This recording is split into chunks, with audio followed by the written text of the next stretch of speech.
සල්ප ගඳ හොඳට වෙනවා.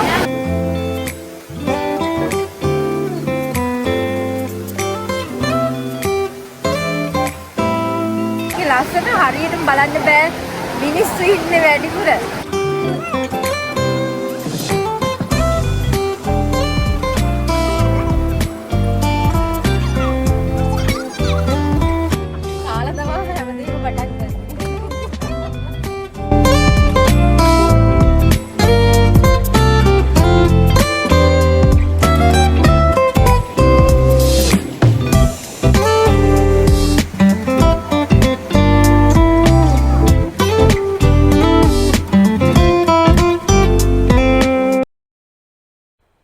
හේඩීස්ගේ පාතාල ලෝකයේ ඉඳලා මහ පොළොවට මතුවෙලා හුණුගල් තටාක හරහා ගලාගෙන යන ලෝකේ තියෙන තවත් ලස්සනම ලස්සන උණු වතුර ඇල්ලක් බලන්න යමුද?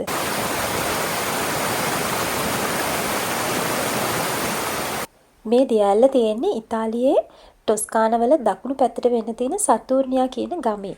ඉතින් මේ ඇල්ලට ගොඩක් අය කියන්නේ සතූර්නියා කියලා. ඒ වුණාට මේ ඇල්ලේ නම තමයි කස්කාතේ දෙල් මුලීනෝ. මේක තියෙන්නේ සතූර්නියා කියන ගමේ. ඔන්න ඉතින් කිලෝමීටර 375ක් ගෙවාගෙන අපිත් ගියා නාපෝලි ඉඳලා සතූර්නියා දියඇල්ල බලන්න. අක්කා හැම දෙයකටම කලින් කාලා ඉන්න ඕනේ නැද්ද අයියේ? කාලා තමයි හැමදේම පටන් ගන්නෙ. ඒ ආපේ ඇවිල්ලා බඩගින්නේ මැරෙයිද කියලා හිතුණා. ඔව්. අවුරුද්දාදේකින් එළියට දාලා බැටුනි පෙලින්ම ගම්බද පාරකට අද පාස්කු ඉරිදා හින්දා කඩ එකක්වත් නැහැ මුකුත් නැහැ කැලයක් මැදින් වගේ ආවා කිලෝමීටර බර ගාණක් පැය එකමාරක විතර දුර. මේ තියෙන්නේ පාකින් එක. ලොකු පාකින් එකක් තියෙනවා. අද ටිකක් සෙනඟ වැඩි. ඉතින් අද නිවාඩු දවසක් හින්දා සෙනඟ වැඩි. මේ කස්කාතා එක අවුරුද්දේ හැමදාම ඇරලා තියෙන්නේ ඒක ඕපන්. නානවද නැද්ද කියලා තීරණය කරනවා එතනට ගිහිල්ලා. මං හිතන්නේ අද ටිකක් ක්‍රවුඩ් එක ඇති වගේ. මොකද පාකින් එක තිබුණානේ සෑහෙන්න හිටියා පාකින්. මේ දියඇල්ල බලන්න එන්න තියෙන හොඳම කාලේ තමයි මේ කාලේ කියන්නේ ස්ප්‍රින් එක. මොකද තාම රස්නේ ඇවිල්ලා නැති හින්දා අපිට රස්නේ වතුරේ බහලා ඉන්න පුළුවන්. හැබැයි එළියට යද්දි ටිකක් සීතලයි. වතුරත් පිරිසිදුයි. මොකද ගලාගෙන යන වතුර හින්දා කොහොම වුණත් අද පොඩි වැස්සකුත් වැස්සා. ඉතින් ඒක මාර ලස්සනයි. මොකද උණු වතුරට වැහි වතුර වැඩෙනකොට පොඩි දුමකුත් දානවා. ඒක මාරම මැජිකල් බලන්න වටින ලස්සනක්. ඒ වෙලාවට නම් ඇල්ලේ තිබුණේ. දියඇල්ලේ වීඩියෝ එකක් ගන්න විදිහක් නෑ දැම්මම. දියඇල්ල නෙමෙයි පේන්නේ මිනිස්සුන්ව පේන්නේ අද හොඳටම සෙනඟ. සෙනඟ කියන්නේ හොඳටම සෙනඟ. එක්ක එන්න ඕන උදේ පාන්දරම. එහෙම නැත්නම් හවස් වෙනකන් ඉන්න ඕන. අපි නම් අද හවස් වෙනකන් ඉන්න තමයි හිතුනේ. මොකද මේකේ ලස්සන හරියටම බලන්න බෑ. මිනිස්සු ඉන්නේ වැඩිපුර. ඒ නිසා අපිට හවස් වෙනකන් ඉන්නවා. ඉන්න කියලා තමයි හිතුනේ. ගඳ එනවා හොඳට. සල්ප ගඳ හොඳට වෙනවා. මේ සතිය දවසක එන්න තිබ්බා ෂෝක් හැබැයි මොකද මේ අද නිවාඩු දවසක් නේ අනිත් එක රතු නිවාඩුවක් ඉන්නද මන් දන්නේ මාර කෙනෙක් ඉන්නේ. බලන් ඉන්නද මෙයාලා කණ්ඩ හරියයි කියලා. මොකද මේගොල්ලෝ සවන වෙලාවට කනවා. බලන් ඉන්න කණ්ඩ හරිය යනකම් නැත්නම් බහැලා දේරුවන්නේ නැහැ. අහලා තියෙන විදිහට නම් මේ දියඇල්ල හැමදාම හැම වෙලේම සෙනග ඉන්නවා කියලා තමයි කියන්නේ. ඉතින් සෙනග අඩු වෙලාවක් හොයන්න නැහැ කියලා කියනවා. එක්ක හවස් වෙන්න ඕන, එක්ක පාන්දර වෙන්න ඕන කියලා. කොහොම වුණත් ඉතින් අපිත් බලන් හිටියා තැනක් වෙලාවක් හම්බෙයි කියලා ඔයාලට පේන ඇති මොන තරම් සෙනගක් ඉන්නවද කියලා.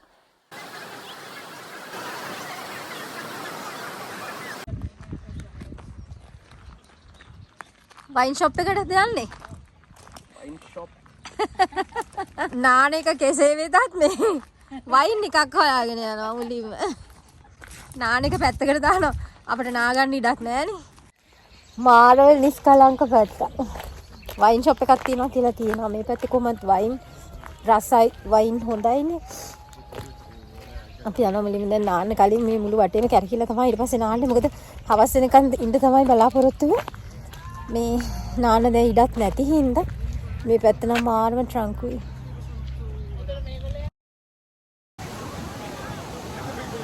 පෙන්න. දැන් හොඳ අවුවක් පායලා තියෙනවානේ.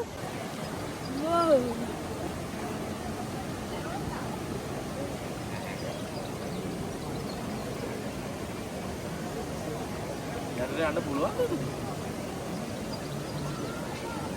ඒක වරු. කොමිචි මේ බය වෙන්න දෙයක් නෑ අල්ලගෙන යන්න තියෙන්නේ. ඒකටත් උසනේ. ඔමින විනාඩියක් මේ වතුර අර වෙන්දා වරුද්දට බලන්න කියලා අරපු එක එයා බහැලා යනවා. කපුව දාලා. පොඩි වැටෙන්නේ. අහන්නකෝ වෙන්දා පුරුද්දට වතුර සීතලයි කියලා කියන්නේ අපි අර බහින්නේ. ඒ විදිහට බැස්සේ මේකේ වතුර රස්නේනේ හොඳට. අර බයෙන් සීතලට අඩිය තියන. මේක මාර සනීපයි. මේකේ වතුර හැමතිස්සෙම සෙල්සියස් අංශක 37ක් තියනවලු මුළු අවුරුද්ද පුරාම. වතුර බාරක ගහගෙන යනවා. ඔකේ තමයි එල්ලෙන්නේ. මෙතන සැරයි වතුර පාර.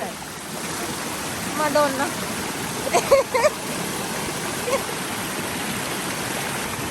මේ ටික විතරයි ඒ සැර.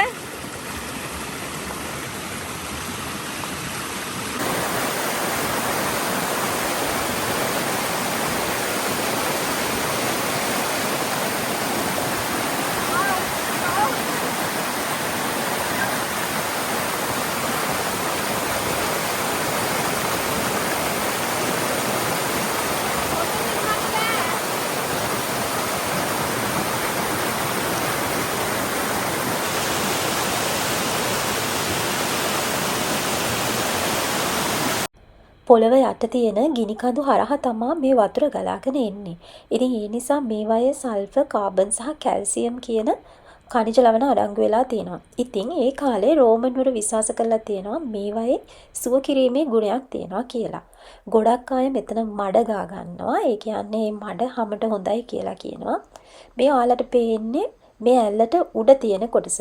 මේ ඇල්ලේ තැන් ගොඩාක් තියෙනවා නාන්න. මේ තටාක තියෙන කොටසම විතරක් නෙමෙයි. ඊට උඩක් තියෙනවා, වැහිච්ච තැන් තියෙනවා. ඉතින් දන්න මිනිස්සු ගිහිල්ලා ඒ වගේ හොයාගෙන ඒ වයිට ගිහිල්ලා නානවා. කොහොම වුණත් මෙතන තමයි ජනප්‍රියම කොටස. මේ හුණුගල් වලින් තමයි මේ තටාක හැදිලා තියෙන්නේ. මේවා ස්වභාවික තටාක කියලා තමයි කියන්නේ. ඉතින් ගලාගෙන යන වතුර ඒ වගේම තමයි මේ වතුර පාර මේ ප්‍රෙෂර් එකට තෙරපි එකක් වෙනවා. ඒ කියන්නේ ගොඩාක් අය මේ තෙරපි එක ගන්නවා වතුර පාරේ සැරත් එක්ක.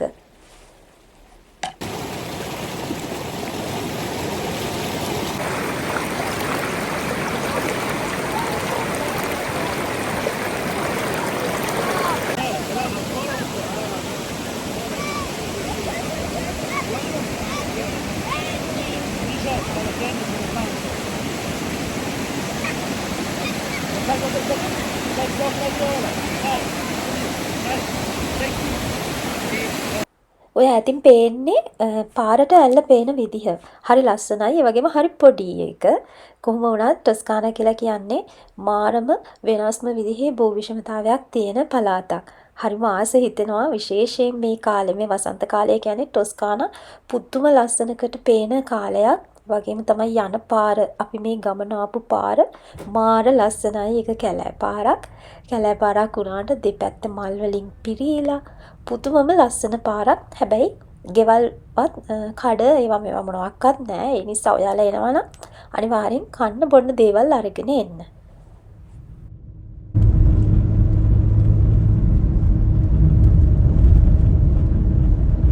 මේ දියල්ල අවුරුද්දේ 365 දවසම ඕපන්. ඒ වගේම තමයි එන්ට්‍රන්ස් ෆී එකක්වත් මේ කිසිම දෙයක් නැහැ. මේක ෆ්‍රී.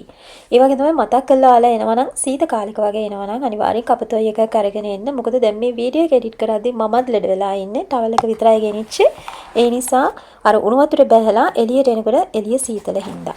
ඉතින් ඉක්මනට ලෙඩ වෙන අය ඉන්නවා නම් ඒ දේවල් ගැන පොඩ්ඩක් විතර හිතන්න. ඒ වගේම තමයි මේකේ පණුව ඉන්නවා කියලා පහුගිය කාලේ ආරංචියක් තිබුණා. මම TikTok එකේ දැක්කා. ඒ වුණාට එහෙම කිසිම පණුවෙක් හිටියේ නැහැ. සමහර විට දැනට අවුරුදු 2-3කට කලින් වගේ ගිය අයට තමයි මේ පණුව හම්බෙලා තියෙන්නේ. මම නම් දැක්කෙම නැහැ. මොකද හොඳට බැලුවා, කියපු හින්දාම බැලුවා. ඒ වගේම තමයි මේ වතුර වල පාට හරි වෙනස්, හරි අමුතුයි. කියන තරම්ම නිල් පාට නෑ. හැබැයි ඔයාලට ওই වීඩියෝ එකේ පේන විදිහට අමුතුම කොළටුහුරු නිලක්, අමුතු ලස්සන කලර් එකක් තියෙනවා. මොකද මේක මේ අර සල්ෆර් මික්ස්ලා තියෙන හින්දා.